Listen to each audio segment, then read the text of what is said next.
इसका आधा करना और इससे जो भी आधा करेगा वो इस रेखा के साथ 90 डिग्री का कोण बनाएगा। अगर ऐसा बनता है तो उसे हम लंबवत कहते हैं। तो देखो उसे कैसे बनाएंगे आप, ये यहाँ पर आपकी एक रेखाखंड है ए और बी।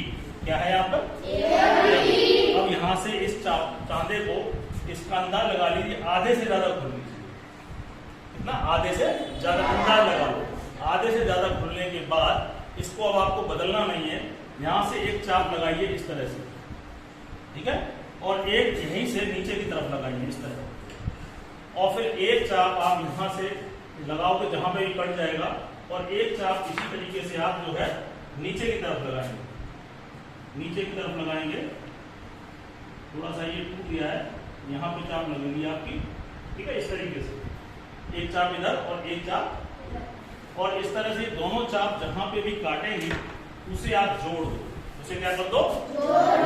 स्केल से जोड़ दोगे तो ये जो रेखा बनेगी आपकी, मान लो मैं इसको नाम दे दूं एल और एम, तो ये एल एम जो रेखा है वो इस रेखाखंड AB को दो समान भागों में, यानी ये वाला और ये वाला हिस्सा समान होगा, दो समान भागों में बांट। और अगर कोण की बात करें तो यह रेखा LM इस रेखाखंड AB के साथ 90 डिग्री का कोण बनाएगी। कितने डिग्री का?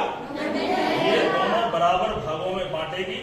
LM रेखा इस रेखाखंड AB को इस ये वाला टुकड़ा और इस वाले टुकड़े में दो बराबर भागों में बांटेगी, और ये दोनों जो कोण है वो 90 डिग्री के बनेंगे। इस प्रकार बनने वाली रेखा LM इस रेखाखंड AB के लिए लंबवर्धक कहलाएगी। इसका नाम क्या होगा? अब देखिए, मान लीजिए कि आपके पास प्रकार नहीं है, आपके पास प्रकार नहीं है, तो देखिए ये एक रस्सी है, ठीक है ना, ऐसी आप कोई भी रस्सी या कोई भी धागा ले लीजिए, है ना, इसको हम गणितीय रस्सी भी बनाएंगे। देखिए, जिसको भी हमें आधा करना है, इसको आधे से ज्यादा अंदाज से आप ले लीजिए रस्सी को, इसके आधे से ज्यादा। तो एक चाप तो आप यहां लगाइए ऊपर इस तरह से, और एक लगाइए नीचे, फिर यहां से लगाइए ऊपर। ये आपको बदलनी नहीं है, ये लंबाई आपको बदलनी नहीं है, तो यहां से लगाइए आप एक इधर और एक इधर, और ये दोनों चाप जो यहाँ पे भी कट रही हैं उसे आप इससे जोड़ दीजिए। तो ये क्या हो जाएगा आपका? 90 डिग्री का बनाएगा। और ये दोनों हिस्से आपके कैसे होंगे? देखो आप इससे नाप के देखो बराबर है कि नहीं, इतना ही देखो ये है कि नहीं है? तो ये क्या हो गया आपका? लंबवर्धक। इस तरीके से आप लंबवर्धक किसी भी रेखाखंड का, ये रेखाखंड हो गई, उस रेखाखंड को आप दो लंबवर्धक के रूप में, उसको दो हिस्से को अलग अलग आप बांट सकते हो, आप उसका एक लंबवर्धक खींच सकते हो। जैसा कि इसका नाम है कोणवर्धक, कोण का आधा करना। देखिए यहाँ पर ABC आपका एक कोण है, ABC। अगर इसको हम चांदे से नापें तो देखिए इस कोण की जो माप है वो 60 डिग्री है, इसकी भी कितनी है? 60 डिग्री। अब हमें 60 डिग्री कोण को आधा करना है, तो पहले तो बताइए कि 60 डिग्री का आधा कितना होता है? 30। तो देखो आधा कैसे करेंगे, पहले मैं प्रकार से, आप सभी के पास प्रकार है ही है, उससे कैसे आधा करेंगे। देखिए यहाँ पर आप इस वाले छोर को तो आप यहाँ रखिए, और यहाँ से आप अपनी इच्छा कर सकते कितना भी खोल लीजिए, लेकिन एक बार, आपकी मर्जी कितनी बार चलेगी? एक बार खोल लीजिए। मान लो मैंने ये खोल लिया और ये मैंने चाप लगा, समझ गए?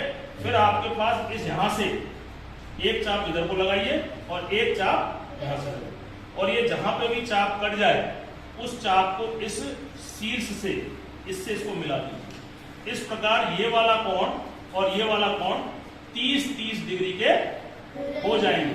अगर आप इसे चांदे से नापेंगे तो आप पाएंगे कि ये भी 30 डिग्री का है और ये भी 30 डिग्री का। अब देखिए बात आती है, चांदा मेरे पास नहीं है, किसी भी कारण से मेरे पास चांदा नहीं है, तो आप यहाँ पे एक अपना छोटा सा दिमाग लगा करके आप इसे एक इस रस्सी के माध्यम से भी इसको आधा कर सकते हो।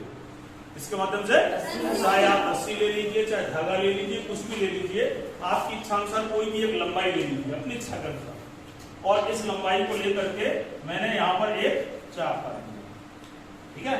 फिर इसको यहाँ पर रख करके एक चाप इधर काट लिया और यहाँ से रख करके एक चाप इधर काट लिया, और इसको मिलाएंगे तो इस ये अगर मैं इसको नाम दे दूं, ई तो है यहाँ पे, एल दे दूं EL, तो ये EL रेखा जो है वो कोण DEF को दो समान भागों में बांटती है।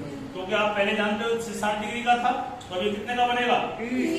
देखिए मैंने बिना नापे इस रस्सी से बनाया है। अब आप यहाँ पे कंपास रख के, प्रोटेक्टर रख करके आप यहाँ नाप के देख सकते हैं, तो आप पाएंगे कि देखो 30 डिग्री है और ये कितना है 60, यानी 30 इतना और 30 इतना।